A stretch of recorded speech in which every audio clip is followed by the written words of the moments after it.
Bonjour à toutes et à tous. Donc aujourd'hui, on va voir un petit tuto sur l'entretien de sa machine. Donc je vais vous faire défiler quelques photos. Vous allez certainement reconnaître votre scie et vous pourrez constater de vous-même qu'elle se ressemble énormément. Donc pour l'entretien, ce sera le même entretien pratiquement sur toutes ces machines qui ressemblent bien évidemment à la mienne. Je ne vais pas vous parler des machines Proxon, Egner, Pégase. Ce sont des machines que je ne connais pas, donc je ne pourrai pas vous renseigner dessus. Donc on va rester sur ce modèle de scie, où comme je vous le dis, il y en a énormément sur le marché de toutes marques. Donc moi c'est la marque Fedwood qui s'est transformée maintenant je crois en marque Feder. Donc si vous cherchez ma machine vous ne la trouverez plus sous le nom de Fedwood mais Feder je pense.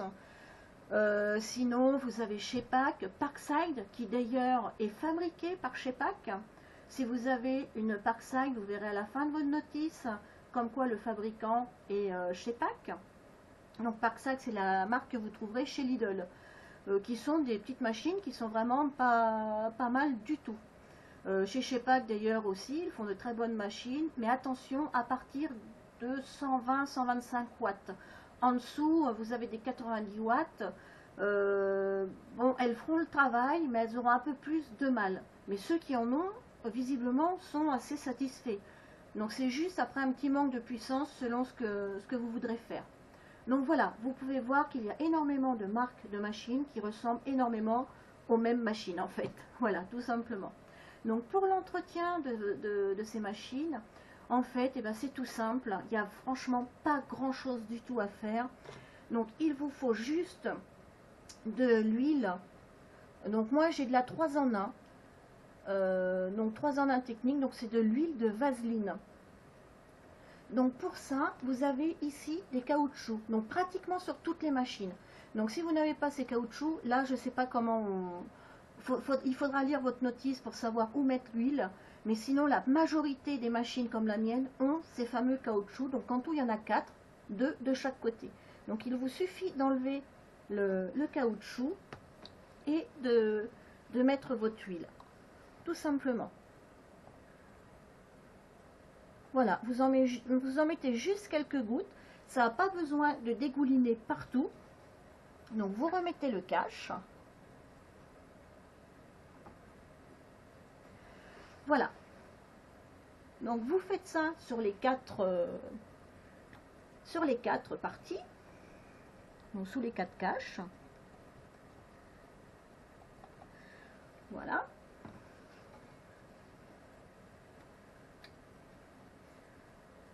Donc je ferai ceux de l'autre côté plus tard. Donc ensuite, ce que j'ai à huiler ou à graisser, c'est cette partie-là. Donc la molette, donc moi ma molette pour tendre ma lave se trouve à l'arrière de ma machine. Vous l'avez également avec, maintenant elle existe avec une petite tirette sur le dessus. Donc en fait pour tendre votre lame, vous avez juste à tourner cette molette. Et une fois que votre lame est tendue, vous abaissez cette petite languette pour finir de tendre votre lame. Moi, à l'époque, ça ne se faisait pas, donc il faut à chaque fois que je dévisse ma molette et que je la revisse pour tendre ma lame. Elle peut se trouver également à l'avant de votre machine. Donc sur les nouvelles machines, je ne sais pas s'il y a un caoutchouc pour protéger cette molette. Parce que comme vous pouvez le voir, moi ici j'ai un jour. Donc je ne sais pas si vous le voyez bien, mais j'ai un jour assez important et donc j'ai beaucoup de poussière qui tombe dans ce trou et donc qui va m'enrayer la tige filetée pour visser ou dévisser ma molette. Donc pour ça, si vous êtes dans ce cas-là et que vous n'avez pas de protection en caoutchouc par-dessus et que la poussière tombe dans le trou, donc moi j'ai la solution, donc toujours un 3 en 1. Donc c'est une huile qui lubrifie et nettoie la machine. Donc en fait c'est simple, vous avez juste à mettre une ou deux petites pressions. Donc je vais mettre la petite tige. Donc voilà. Donc là, vous mettez, je vais la retendre un peu pour la sortir. Voilà. Et donc là, vous faites juste Voilà, j'ai mis 3 petites pressions, c'est tout. Et donc là, ma molette tourne impeccable. Et donc toutes les petites poussières, les aspérités, tout ça qui vont tomber dedans, donc ne vont plus s'accrocher après ma tige filetée. Donc voilà, au niveau de l'entretien de votre machine, c'est vraiment tout ce que vous avez à faire. Par contre, au niveau de la molette, allez pas mettre cette huile là, ça ne servira à rien, c'est de la vaseline, ça va graisser, mais la poussière va coller dessus. C'est pour ça que je préconise plutôt ce genre d'huile. Bon, moi c'est de la 3 en 1, il en existe certainement dans d'autres marques, hein. Mais je vous préconise plutôt une huile qui nettoie. Voilà.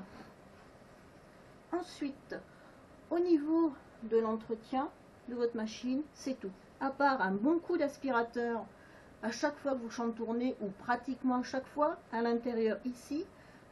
Donc moi je ne mets plus d'ailleurs le carter qui se trouve là. Donc je l'ai toujours, hein, bien évidemment. Donc ce carter, je ne le mets plus. Tout simplement parce que lorsqu'il faut nettoyer la machine, et ça, faut le faire très régulièrement, faut l'enlever à chaque fois. Pour enlever votre lame et la changer, donc moi j'ai les adaptateurs donc qui sont emboîtés et dessus et à l'intérieur en dessous, vous savez, avec ma petite astuce de l'aimant. Donc c'est pas pratique du tout, donc je ne mets plus ce carter, ce qui enlève rien à la machine, hein. C'est qu'esthétique après tout. Sinon, si ce que je peux vous parler c'est de la table, donc moi cette table là pour l'instant je n'ai rien eu à y faire en entretien. J'ai juste changé ceci que j'ai refait moi-même avec mon imprimante 3D, donc je l'ai remodélisé, donc l'ancien est là. Donc à force il s'était creusé et mon bois s'accrochait sur les, je vais vous le remettre, donc mon bois butait ici. Donc j'ai dû le refaire. Bon, ça se revend, hein. Vous allez chez ProBois, donc beaucoup de gens d'ailleurs, tenez, je vais en profiter, beaucoup de gens se demandent où acheter les pièces détachées de ces machines. Donc ProBois, donc P-R-O-B-O-I-S, vend des machines chez PAC, Hello Kitty, pas mal de marques, et ils font les pièces détachées de la marque chez PAC qui vont sur pratiquement toutes les machines. Donc moi, tout ce que j'ai besoin sur ma machine, c'est chez ProBois. Donc même ça, bon, moi je l'ai remodélisé moi-même, j'ai la chance d'avoir une imprimante 3D, de savoir modéliser. Donc voilà, je l'ai refait, mais vous trouverez chez ProBois. Les adaptateurs, vous les trouverez également chez ProBois. Ensuite, bon, moi j'ai un petit soufflet, bon, moi il est assez gros, qui se dirige dans tous les sens. Vous pouvez avoir un soufflet où c'est juste un tuyau, souvent il est accroché d'ailleurs au pied de biche pour évacuer votre poussière. Ce soufflet, vous pouvez également le trouver chez ProBois. Par contre, le petit soufflet avec juste le tuyau, je ne sais pas, je ne l'ai pas vu, j'ai pas regardé.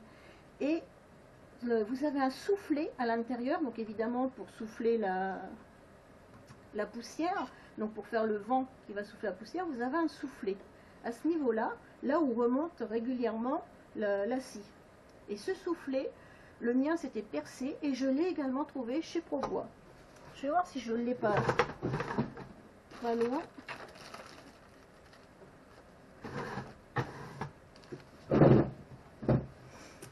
Voilà, donc je l'ai retrouvé. Donc j'avais gardé l'emballage, c'est pour avoir les références au cas où.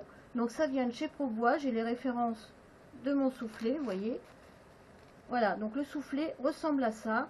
Et le mien est percé, je sais plus où, mais bon, il est percé de toute façon.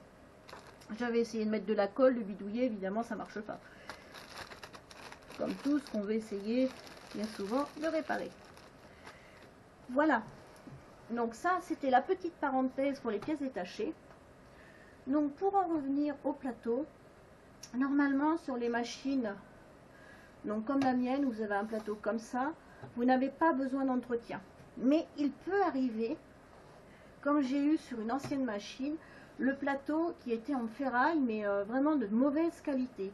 Et mon bois finissait par ne plus glisser sur ma table. Vous pouvez utiliser de la paraffine. Donc ça se présente comme ça. Donc c'est un pain de paraffine. Donc bon, bah moi j'en ai découpé un petit bout. Et donc vous avez juste à passer votre pain de paraffine sur votre table pour la lubrifier tout simplement. Bon, il ne faut pas faire toute la table, hein. Vous passez plusieurs fois à quelques endroits, un peu partout sur votre table. Et lorsque vous découperez votre morceau de bois, c'est votre morceau de bois qui étalera le restant de la paraffine. Voilà, donc c'est beaucoup utilisé par les menuisiers. Donc sinon, bon, bah, certains fabricants vous préconisent de faire cet entretien environ toutes les 2 heures d'utilisation, d'autres toutes les 10 heures d'utilisation. Donc là-dessus, personne n'est trop d'accord. Ça dépend certainement des machines, de leur qualité, etc. Donc moi au début, la mienne était préconisée pour le faire toutes les 2 heures. Donc au début, j'ai bien respecté. Et puis bah, à force de la graisser et tout, bon, bah, je me suis rendu compte que de l'huile, bah, j'en avais encore, enfin qu'elle était toujours bien lubrifiée, quoi. Donc finalement maintenant j'en mets une fois que je fais un gros champ de tournage, ou au bout peut-être de 5-6 petits champs de tournage. Donc ça doit représenter à peu près 5-6 heures d'utilisation de la machine. Donc je le fais à ce moment-là. Vous pouvez également vous en servir. Donc là je vais tendre ma lame.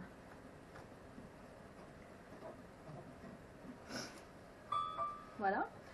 Donc si votre lame arrive en fin de vie, ou selon ce que vous avez à découper, si vous avez quelque chose de dur à découper, comme un bois dur ou autre, je vous ai déjà expliqué la façon de faire en mettant du scotch sur votre morceau de bois, soit dessous le morceau de bois ou autre. Et le fait de mettre du scotch lubrifie votre lame. Après, il y a aussi la façon de lubrifier votre lame en mettant cette même vaseline. Donc tout simplement, on allume la machine. Voilà, c'est fait. On coupe, on rentre un petit peu dans la vaseline avec la lame, et là, la lame est lubrifiée. Voilà, donc je crois que j'ai fait le tour. Donc après, bon, bah, je ne vais pas vous parler en détail pour changer les charbons. Donc moi, pour moi, ça se trouve là derrière ma machine. J'ai juste 2 petites vis à défaire. Et mes charbons se trouvent dedans. Donc pareil, les charbons, vous les trouverez aussi sur internet. Vous en trouverez chez ProBois également. Bon, je vous parle de ProBois, il y a peut-être d'autres sites. Mais au vu de toutes les questions qu'on me pose, je pense qu'on n'en trouve vraiment pas partout. On a beaucoup de mal à trouver des sites pour trouver nos pièces de rechange. Surtout les adaptateurs. Alors ça, c'est un gros problème. Ils sont très souvent en rupture de stock. Voilà, donc je pense que j'ai fait le tour. Mais sur ce, si la vidéo vous a plu, écoutez, laissez-moi un petit pouce. Et puis je vous dis à la prochaine.